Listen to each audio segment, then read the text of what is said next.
கர்த்தர் அதிசயங்களை செய்கிறார். ஊழியங்கள் வழங்கும் ஜீவ வார்த்தை. இந்த நாளுக்காக கர்த்தருக்கு நன்றி செலுத்தும். வாழ்க்கையில் ஒரு புதிய நாளை இயேசுப்பா தந்தார். இந்த நாள் ஒரு ஆசீர்வதிக்கப்பட்ட நாள்.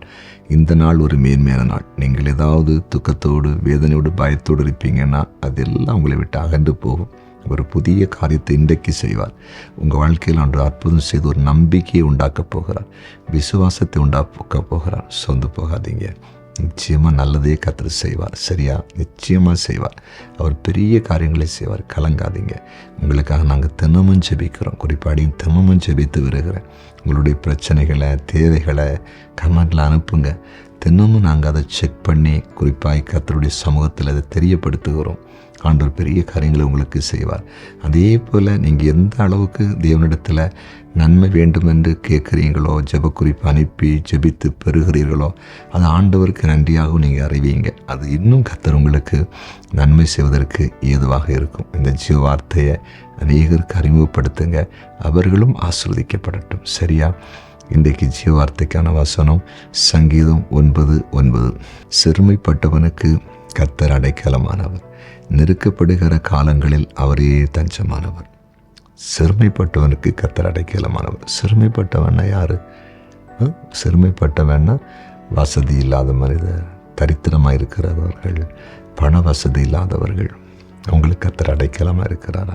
ஏன்னா அப்படிப்பட்ட மக்களுக்கு இந்த பூமியில் நிறைய பாடுகள் உண்டு, நெருக்கம் உண்டு. ஒரு பிரச்சனை வரும்போது அவங்க யார்கிட்டையும் போய் நிற்க முடியாது.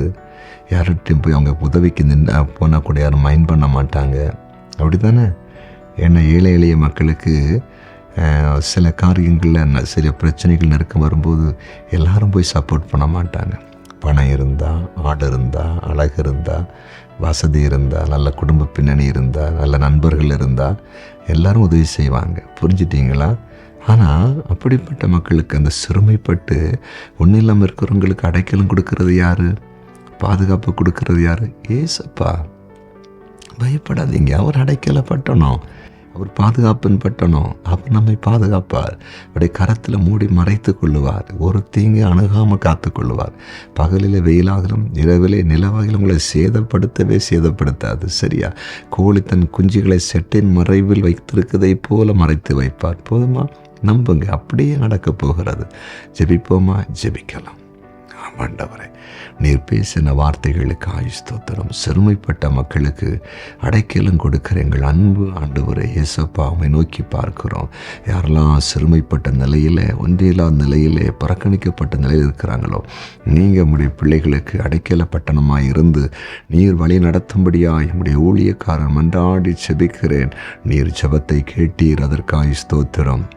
இந்த நாட்களில் வியாதியினால் கலங்குகிற மக்களை கண்ணோக்கி பாரும். மரணத்தின் பிடியில் சிக்கொண்டு கண்ணீரோடு இருக்கிற குடும்பங்களை கண்ணோக்கி பார். அல்லது விடுதலை கொடுக்கும்படியாய் செபிக்கிறேன்.